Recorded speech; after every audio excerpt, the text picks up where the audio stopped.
It's time for The World This Week, 7 days, 4 Paris-based correspondents, 1 hour with us. Stephen Erlinger of the New York Times. Welcome, sir. Also with us, journalist and documentary filmmaker Michael Kirtley. Welcome back. Welcome back as well to Ulrike Kolterman, whose next book is on nuclear power. And with us, France 24 senior correspondent Mathieu Mabin will be showing off your work a little bit later on. The World This Week, where you can always weigh in on the conversation on Facebook and also on Twitter. You can find us at François F24. It's game on for the race to the White House. Mitt Romney's pick for running mate, giving new zest to a campaign that's been going on since forever. Now it's coming to a head, though. Ahead of the Republican convention, Romney picking conservative Wisconsin Congressman Paul Ryan, a choice that seems to have energized the base on both sides of the aisle. There you see from Wednesday's International Herald Tribune, both Obama and Romney saying he's a great pick in that cartoon. Stephen Erlinger, what's interesting about this campaign is we're coming up to the convention. The election's November 6th, and it seems as though a lot of voters have already made up their minds. Well, quite a lot of them have. I mean, the odd thing about the American election is it will come down to a few million people in about 8 states. Everyone else doesn't matter. They might as well be living in Mexico because their votes are kind of a given. Now, there are a lot of people in those swing states who really are undecided. A lot of them are angry white men, many of them unemployed, who will be looking at the economy. And Romney is trying, as far as I can tell, to bring some youth and spirit, but he's tied himself to a rather radical economic plan that gives Obama a chance to divert attention away from joblessness onto what may seem radical in the Paul Ryan ideas. And some of his ideas on Medicare, for instance, may scare off some older voters who would normally vote Republican, but he may attract others who were tempted to vote for Obama. It's really too early to know. All right, you say just a handful of swing states. One of those swing states is Iowa. Now remember, when we talked about Iowa the last time, it was the dead of winter at the start of primary season. Well, now that state is suffering through a summer drought, and the candidates are back. But as you see the president come through on his bus tour, you might ask him the same question that I'm getting asked from people all around America, and that is, where are the jobs, Mr. President? So if you happen to see Congressman Ryan, tell him how important this farm bill is to Iowa and our rural communities.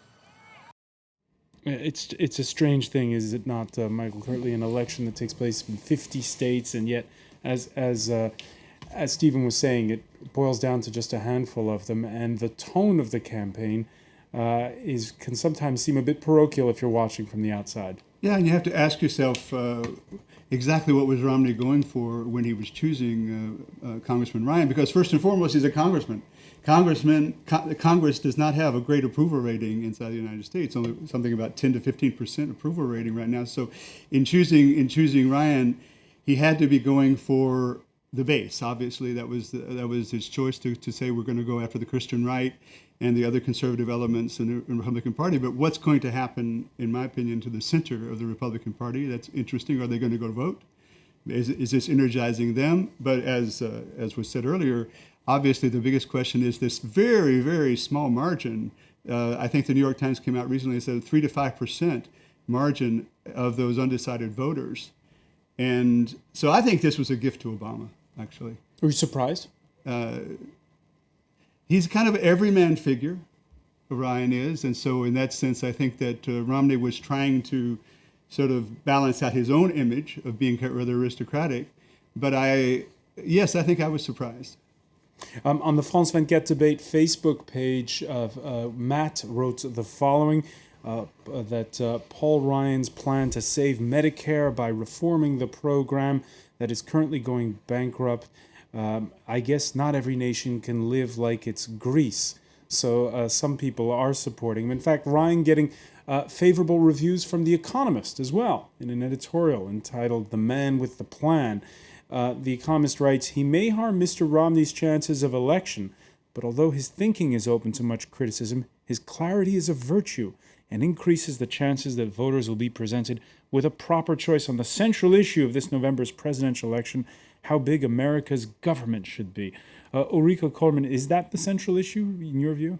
I think it is true that with the choice of his second man, the campaign is getting more interesting now, because he's the guy who stands for clear figures and for clear plans.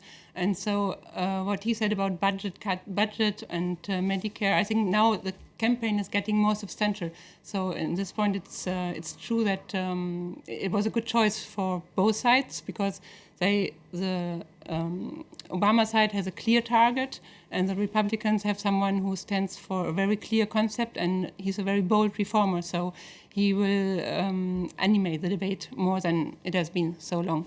It'll be more interesting. And let me ask you the same question I asked to Michael. Were you surprised by this? I was surprised. I was surprised because Ryan is he's a nice guy, but his plans have been so polarizing that it makes him seem more important than Romney.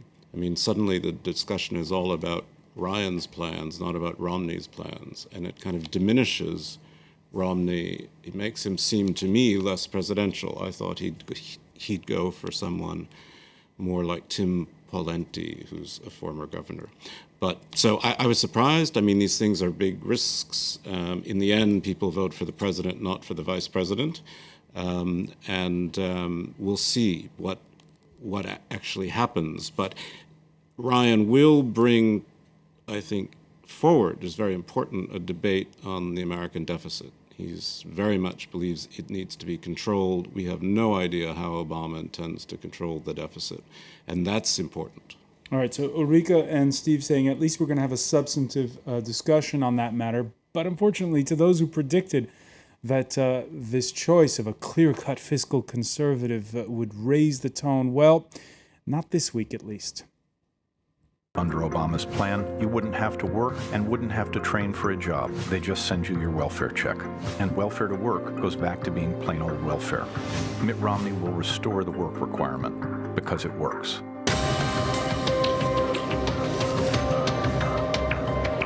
President Obama quietly announced a plan to gut welfare reform.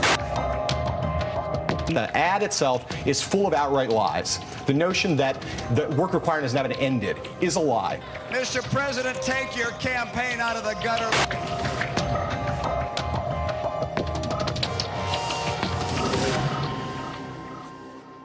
Mathieu Mabad, you wish that here in France we had political ads like they have in the US running ad nauseatum? I believe French people are not very aware of Mr. Romney program.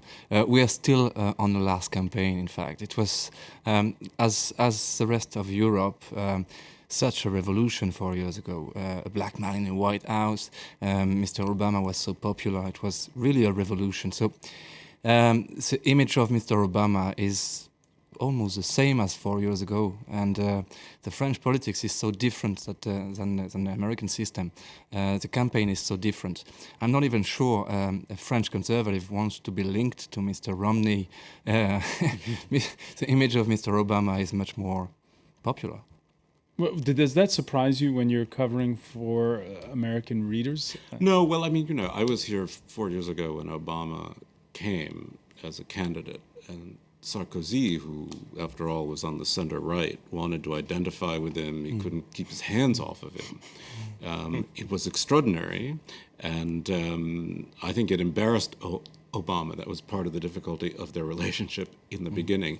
No, I mean, there's something about Obama that seems to appeal to a European sense of, racial mixing, opportunity, the dream of America. The fact that America's changed and that there's this incredibly strong right wing in the Republican Party, and we're still talking about abortion and the death penalty and things like that, Europeans don't really want to hear about this. It embarrasses them, I think. All right. I think in America right now, I think the selection of Ryan kind of indicates that Romney is a little bit nervous about the elections. at this point. And this campaign, this negative campaigning, is kind of symptomatic of that, because there's a theory that says that it's basically built to encourage people, to discourage people from going to the polls. Basically, that people get so worn out with negative campaigning that they just tune out politics, which would be to the benefit of Romney. So, picking up on the enthusiasm that Mathieu was talking about a moment ago, do you think that it'll be a very different election in terms of the turnout and that sort? It's hard to predict. Certainly, there's not going to be the enthusiasm for Obama that there was 4 years ago. It's kind of hard. It would be kind of hard to replicate that. But I think that, and there's no real enthusiasm for Romney. The only enthusiasm that I see out there is an anti-Obama enthusiasm at this particular point. So, in my opinion, it's going to be a very, very close, a very divided election. Very divided election. One issue that's come up a little bit, and there isn't much talk of foreign policy, is Syria.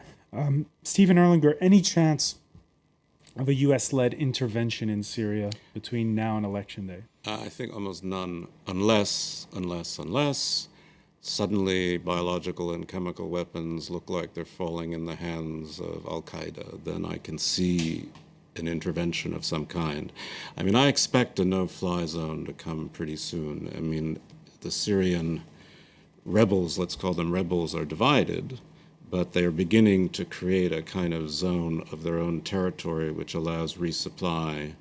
And I think, you know, as the French Foreign Minister today said on the border of Turkey, it's time for the regime to be smashed. And I think that's getting more of a sense. But direct American involvement before the election, I think, almost impossible. So hang on, a no-fly zone, but so not necessarily done by the Americans. Right. I mean, Mathieu Mabin, you...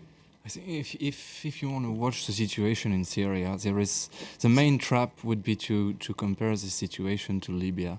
It would be a big mistake. The situation is so different. Syria is definitely not Libya.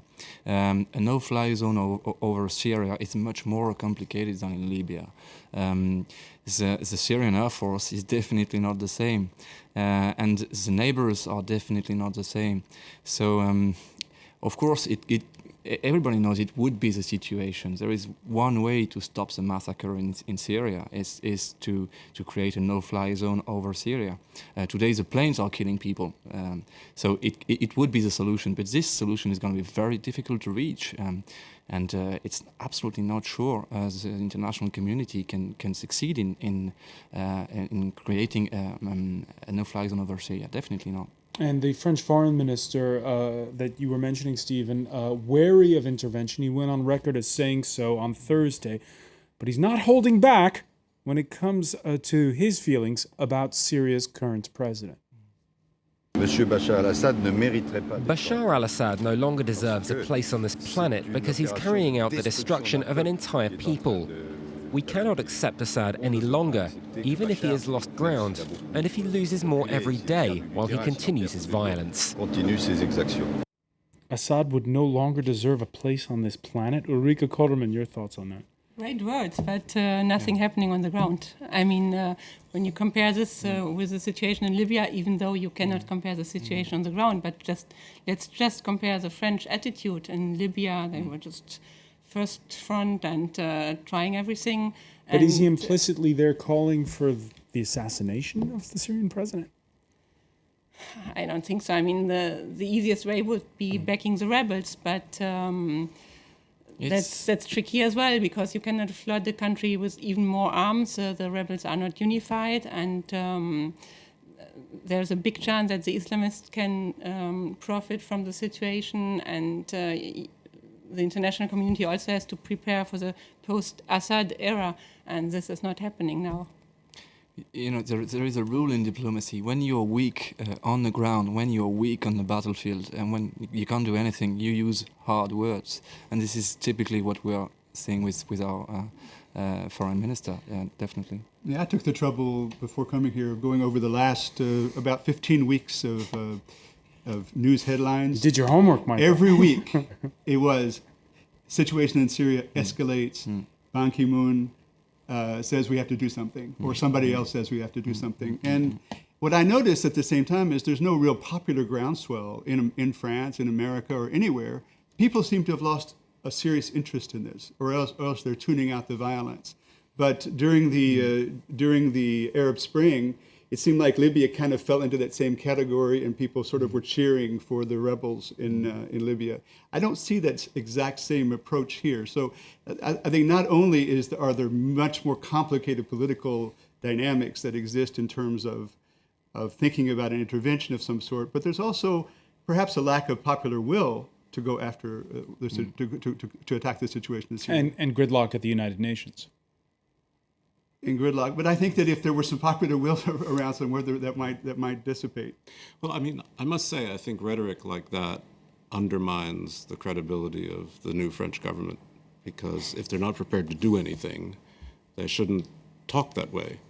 I mean, I think it's really a problem. There are a lot of questions about what Hollande wants to do, about whether being normal is being too quiet and too reactive and too passive. These criticisms come not just from Sarkozy, but from other people too. So I think Fabius has to be careful. He's a big talker, everybody knows that, but I think he should be careful. I also think it's clear, and I think you would agree, it's not just a civil war, it's a regional conflict now. And everyone in the region is invested in it. Lebanon is unstable, Hezbollah is involved, the Qataris are dumping in weapons. 170,000 refugees across 5 countries. Yes, exactly, and lots of dead. And frankly, if the West doesn't begin to do something active on behalf of this revolution, even to help pull it together, I think it's going to lose a great opportunity. But nobody wants to assume what's going to happen after that, and everybody's terrified. Even the U.S., it was very interesting to hear Mrs. Clinton to talk about those jihadists, Salafists in the north part of the country, when finally the American diplomacy decided not to intervene, and the French did exactly the same a few days later. It is very interesting. I believe the Security Council and the UN has never been so respected by the Western democracy. We didn't need the Security Council to intervene in Kosovo, for example, not even in Iraq, and it happened later. Well, what worries me is exactly that, is Iraq. If Syria really collapses and the state collapses, the effect on and Lebanon the and army Iraq. collapses. Let's pick up on that point when we come back. Fine. You're watching The World This Week on France 24. We're going to talk more about Syria. We're also going to talk about the new guy in the WikiLeaks affair. We're talking about Ecuador's president. Stay with us.